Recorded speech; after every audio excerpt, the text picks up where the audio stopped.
Okay guys, well it appears that I've just recorded this whole show and forgot to press record on the camera. Welcome to Tuesday's edition of the Pritchard Cycling News Show, which I'm doing for the second time now. Transition. There were so many funny jokes in there, there was so much good content, and it's all gone. It can only go downhill from here. Coming up in today's show, we're going to talk about HUUB-Wattbike and BEAT Cycling as they both penned open letters to the UCI president in a hope to change the track reform that they're looking to implement from the 2020-2021, 2020, 22, 23, 2020 to 2021 season. Also, we've got Zwift news. Yay. And Francis Cade is out of the GB Juro. It's a bit of a slow news day. Shall I put the story in about Cameron Jeffers? Yeah? Cameron Jeffers cleans his shoes in the sink with bleach. We're just gonna scrub them in the water, like to get all the loose dirt off, you know? What an idiot. Oh yeah, and Lawrence Carpenter broke his elbow. I think that's, the technical term is ulnar. He broke his ulnar at the Tour of the Res, fractured it. Nasty. Get well soon, Lawrence. Here's a picture of his fracture. All right, let's start with Zwift news. And last week I mentioned that Zwift are bringing a brand new race series to the masses. Well, not the masses, it's invitational only. However, there is a new series coming over July, August and September, and it's called the Zwift Classics. In a press release, they say this: Zwift, the global online training and racing platform for cyclists, has today unveiled the next step in its esports journey with a new calendar of one-day races, the Zwift Classics. Bearing in mind, before we go any further, they said that this is the next step in the esports journey. The Zwift Classics, due to commence on July the 3rd, builds on the hugely successful esports debut for Zwift. Like the KISS Super League, the Zwift Classics will be invite-only races featuring both professional and the best amateur athletes from Zwift. It then goes on to say that the Zwift Classics are individual races in their own right, so the winner on the day takes it all. Competing teams will compose of 5 riders, so tactics will be key to success. Also in this email thread, they say, making their debut at the London International, taking place on Tuesday, July 3rd, will be 2 new power-ups. The Burrito Breakaway, it's not new, and the Invisibility Power-Up, it's a terrible idea. The Burrito prevents a rider from being drafted for a short period of time, while the Invisibility Power-Up will make your avatar disappear for a short period of time. These new power-ups will deliver a new level of gamification to Zwift e-racing. No, it won't. I'm sorry. I don't want to be this guy. I'm a lifelong fan of Zwift. Since Zwift's inception, I have been a fan. I just want to say good things about Zwift. But when they make claims like these new power-ups will deliver a new level of gamification to Zwift e-racing. Really? Let's take a look at all those power-ups across the board. Essentially, they kind of all do the same thing. Nothing really stands out as, apart from the aero, which everybody always wanted for the sprint, no power-up is going to really influence a race. No power-up, again, apart from the aero at the end. But because so many people would have an aero at the end or save an aero for the end, it kind of just became a race of the aeros. So they all negated each other by everyone having it. Anyway, it'll be interesting to see how these go, especially because they're at 7 PM British summertime when the majority of cyclists are probably out after work riding. So how the streams will do, I'm not too sure. It'll be interesting to see. Be interesting to see which riders actually partake in it and how that next step in esports actually works out. Moving on now, and it seems that every day I wake up now, I'm waking up to the news that another team has folded. So I reported yesterday that Madison Genesis is folding at the end of 2019, but now Bjarne Riis's Virtue team are also folding at the end of the year. According to Denmark news channel TV2 Sport, Bjarne Riis has decided to bring an end to the World Tour women's team, Team Virtue, due to lack of sponsorship. Bjarne Riis made the announcement in an interview on Monday. And in that interview, he said this: I'm incredibly sorry that we have to report this. I was hoping it was a project we could continue to run, but we simply lack sponsors. That's why we have decided to make the decision.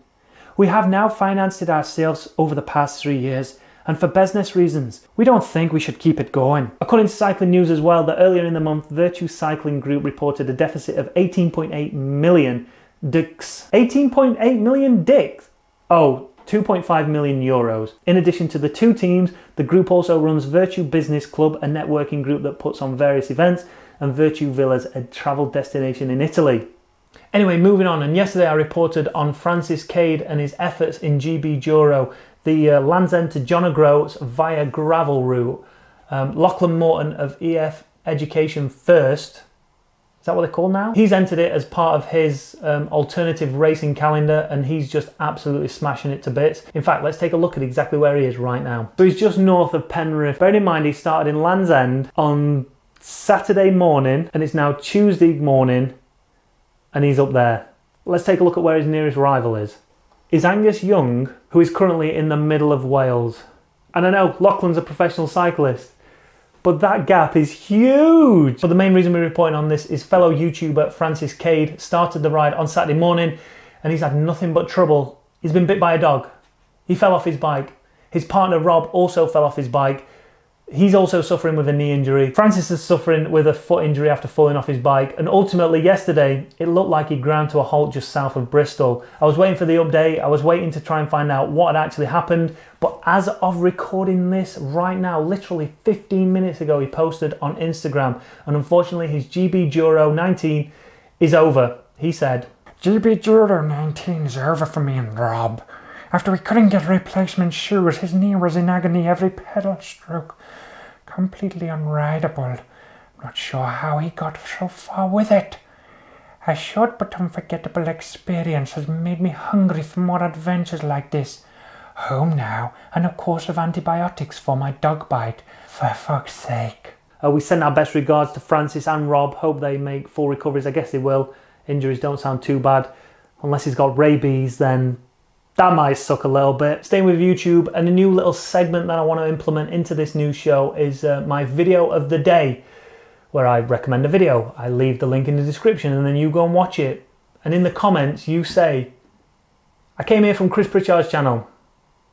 It's amazing. Anyway, today's video is Lucie Charles Barkley's video over on her channel. Link in the description down below. Go and watch it. It's all about her preparation. It's a great watch. I'm not too sure if it's been filmed by Red Bull, but I know she's sponsored by Red Bull and they do a lot of filming together. The production quality is very high, much higher than this channel. But the video is a great insight into not only triathlon, because, I mean, triathlon's not for me, but I do enjoy watching it every now and again.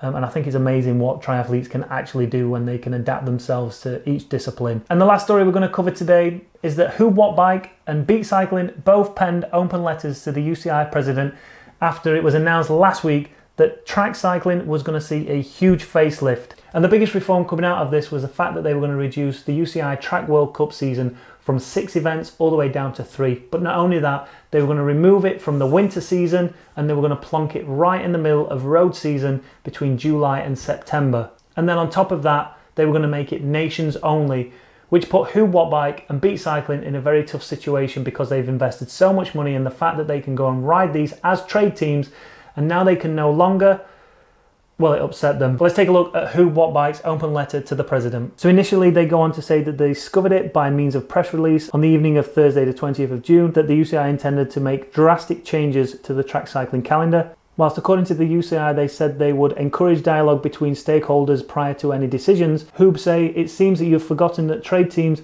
are now some of the biggest stakeholders in track cycling, and consequently we are very disappointed we are not consulted at any point during the process. And then in the letter they go on to make 4 very valid points as to why they should be there and what this means for track cycling. First off, sponsors and partners who have committed investment will now disappear. Secondly, there's going to be less opportunity for riders, which I mentioned in the story yesterday. Due to limited space on national programs, trade teams present riders with opportunities they would otherwise not have. Thirdly, fan interaction and engagement in track cycling will be diminished, going on to say that they've grown from relatively obscurity to challenge the biggest cycling nations in just 2 years.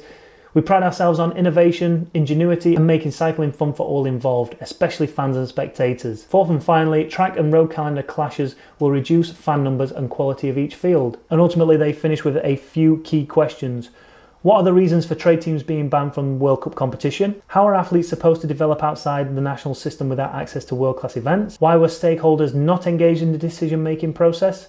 And how do you intend to compensate riders, employees and commercial partners affected by the restrictive announcement? Beat Cycling have penned a very similar letter, and they've also opened a petition for people to sign. Again, link in the description down below. Head over to Beat Cycling, sign that petition and let the UCI know that they made the wrong decision. All right, so with the comments today, I'm just going to go through 3 of mine, and then we're going to head over to Cam Jeffers' channel and see what people are saying over there, because he sometimes gets some funny comments over there. Jamie Armitage, hi Chris, this show made me laugh, so keep sending it, bro. Thank you, please. Stuff it, I've just subscribed.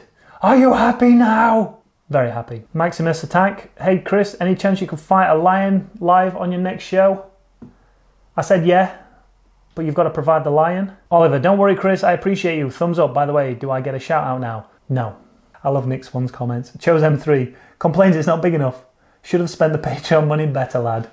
I know we all just rib him for his Patreon. Keep funding him. If you're a Patreon, or if you want to Patreon him, do it. And even see this one, Stephen Moore. The question about the dogs has probably arisen because of Pritchard on his CPCN, or whatever the hell it's called, show last week. His subscribers will believe anything he says. Writes a CP subscriber. Love it. I don't know what the comments are about the dogs. Why do people love dogs so much in Cam's vlogs? I don't get it. Bit of a quiet comments day as well as news day. So there you go. That's the news and views of Chris Pritchard Cycling News Show for another day. Make sure you hit that like button, hit that subscribe button if you've not done already, hit that notification bell if you've not done already. All that does is lets you know that a video's gone live from us. It could be the difference between watching it on the toilet and having to watch it in front of your kids. And I'd sooner you did it on the toilet, all right?